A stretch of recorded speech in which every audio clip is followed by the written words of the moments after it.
Chronic stress for entrepreneurs.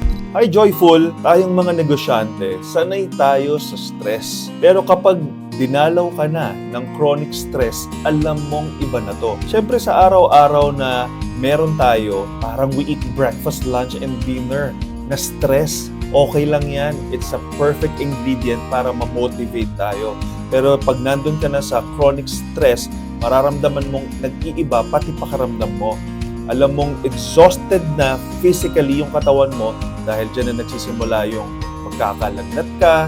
Minsan, kung ano-ano yung mga sakit na darating like hypertension, aatake yan.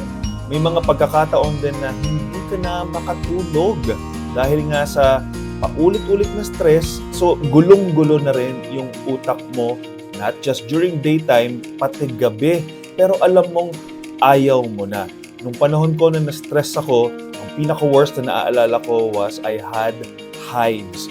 Napakaraming check-up na pinagdaanan at ang dami kong doktor na tinanong. They can't identify kung ano yung source nito except for one. And that is stress. Meron ng physical manifestation yung stress. So, stress is right. It's good to have that. It's motivating us. Pero kapag sobra-sobra na, we have to do something about it.